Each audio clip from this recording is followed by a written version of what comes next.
Waalaikumsalam warahmatullahi.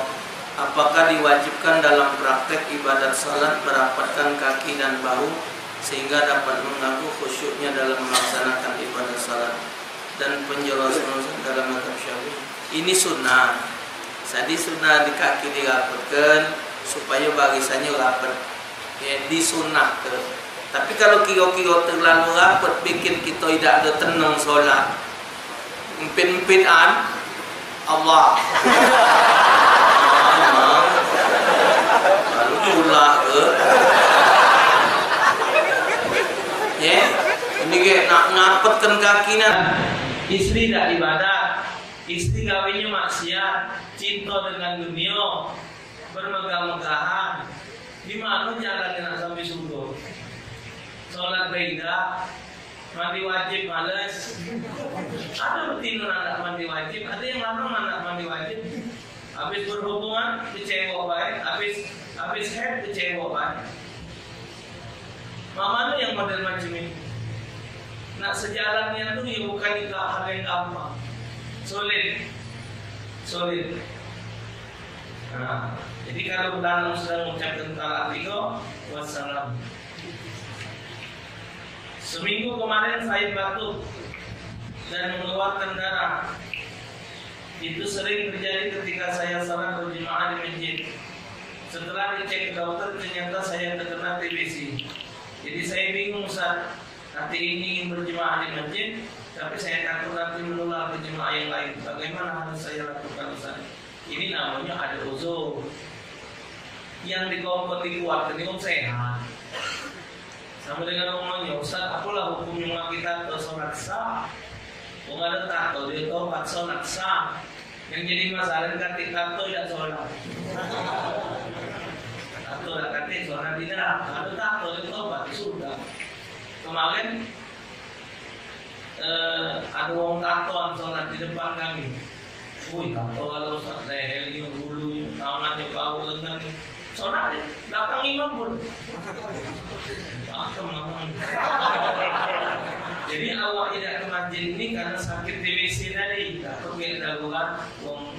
Saya menyebutkan akhirnya kakinya malam itu kan ada ukuran kaki ke kaki sekilan. Sudah dirapet sekilan. Ini tak nak ngejar kaki wong. Melap. Jadi fail dia. Giliran sujud enggak.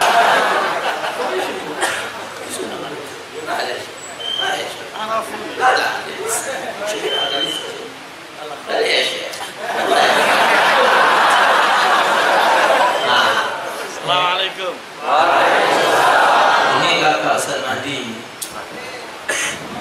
Jadi ini tetap dapat bagian dari harta peninggalan orang tua Anda. Bahkan ibu Anda sebagai istri tuanya, karena dia meninggal kembali dan belum menjatuhkan tolak cerai, maka 1/8 karena dia dapat jadi dia 1/8 bagian istri dibagi 2 karena istrinya ada 2.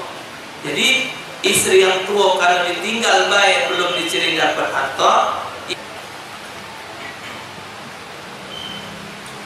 Kami nak nanya, kalau kita membiarkan keluarga kita menganut, jangan pakai kita tuh, terbuang aku nih. Kalau membiarkan keluarga menganut LGBT, nah macam itu leh. Tak lemah ini. Kalau kita seolah-olah LGBT kalau ini, siapun ke yang menganut.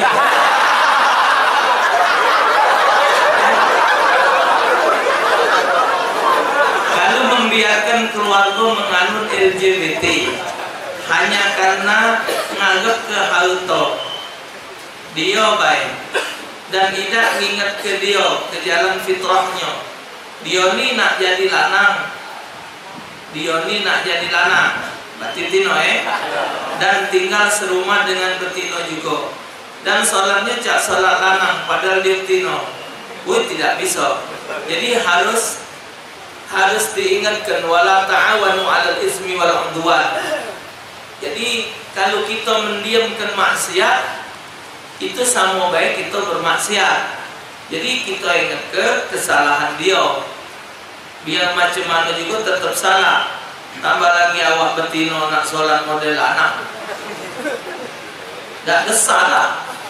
Lanang kan ada batasan aurat, betino ada batasan aurat. Kalau aurat itu buka, kalau betino sholat cara lanang tidak sah, tapi lanang sholat pakaian betino boleh. Lanang berterkum boleh, sah. Lanang berterkum sah, kan tidak mempengaruhi. Tapi kalau betino sholat tidak berterkum cara lanang, tidak sah, auratnya jadi jingok. Tapi kan salah, lanang model pakaian betina tetap salah, tak boleh nyibuk boy betina. Istri muda tadi juga dapat akal.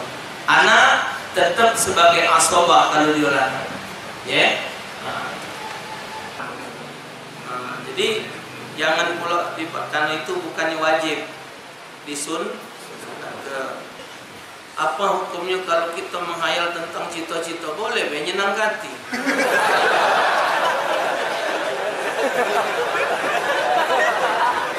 Seandainya aku DPR, seandainya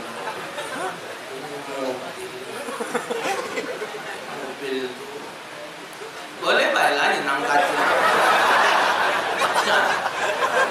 Jangan senyum dewe. Nyenang hati, cita-cita nyenang hati. Oh, santai. Kalau aku janti dengan dia, pokoknya aku 2 bulan tak gawe. Setelah nak gawe ke dia, aku.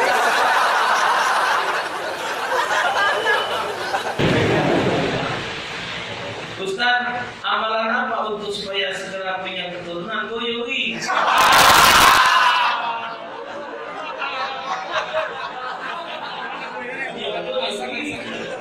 Apa sih baik mana ya?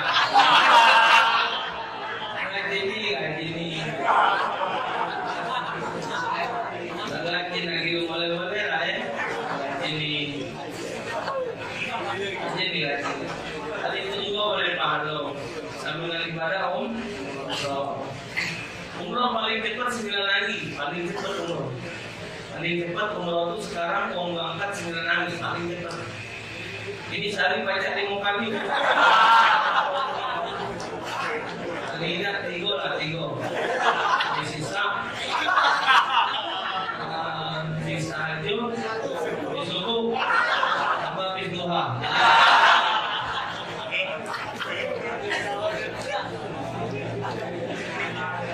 Kalau pengen cepat punya keturunan, beli kacang hijau, kacang abang.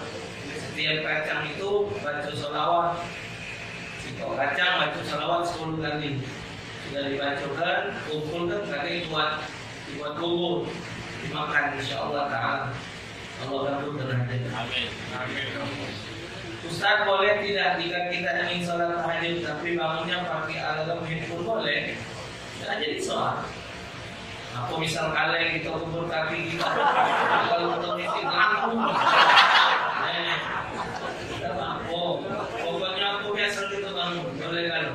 Misal kita siap ke Bandung, bujuk balik. Kalau kita ngelisik, jika empat boleh. Pokoknya carilah cara supaya kita bangun. Apa-apa. Misal kita siap ke Kabul supaya kita nyekel.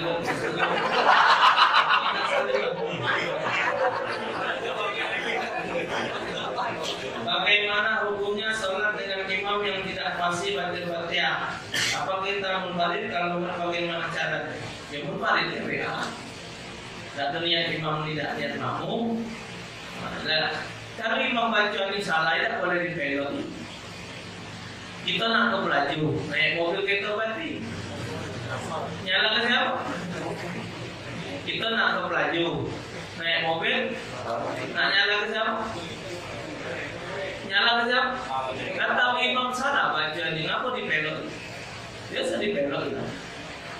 Ya, Allah alam bersama. Saya mau tanya bagaimana cara kita memberitahu kepada orang tua agar segera dinikahkan karena saya ingin menghindari zina. Ngomong, mak bini mak itu. Nggak ngomong, nggak tahu. Malah sagu nyari cagu. Sengaja lakinya dipakai cincin emas atau perak atau sepasang. Nunjuk betul itu sudah ada laki atau sudah ada bini. Yang ini nunjukkan dengan cincin tadi dia sudah punya laki. Tidak ada ajaran Islam. Dia nak bercincin, dia nak gelang, nak bini-bini dah. Apa hukumnya memperingati kelahiran atau meninggalnya seseorang dengan selamatan atau silaturahmi orang Jawa disebut apa?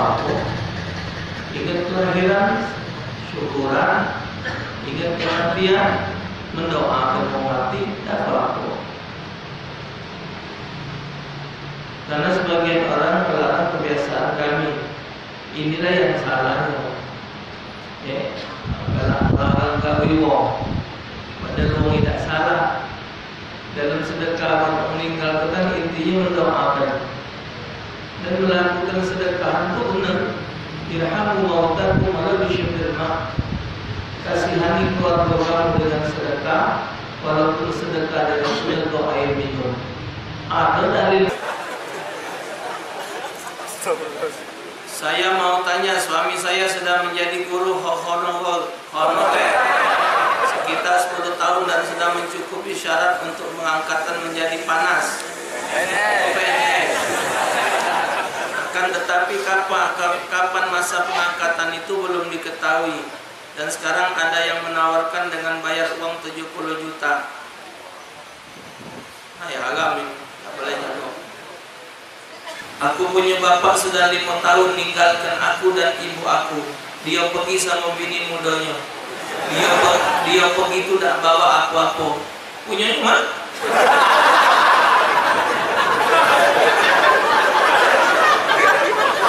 dia pergi sama bini mudanya, dia pergi tak bawa apa-apa. Dan dia mulai dari nol dengan bini mudanya itu. Dan sekarang beliau meninggal dan banyak meninggalkan harta warisan. Sedang mereka tak punya keturunan anak. Pertanyaannya, Ustaz, ada tak kami sebagai anak dari almarhum bapak kami itu dapat bagian? Jadi istrinya cuma dapat kalau itu hasil mereka berdua. Ada tak saling modal di dalamnya? Potong dulu 2. Kalau memang saling pakai modal, terpakai modal bini dipotong 2. Sisanya alhamdulillah. Dalam hadis disebut mati syahid itu begitu dia meninggal, dia minta lagi sama Allah. Kalau baca berkurang lagi. Mati syahid itu minta lagi balik ke dunia, nak berkurang. Kan kenapa? Sangkit nyingok besarnya pahala mati syahid. Nah, jadi dosa-dosa yang berhubungan kepada Allah, Allah ampunkan. Kecuali dosa dia dengan manusia. Gitu. Sakit besarnya pahala mati syahid. Arti mati syahid itu yang memang mati dalam terzolimi, macam di Selandia di itu kesian nyingoknya. Tapi bagi mereka bahagia kok senyum. Ya.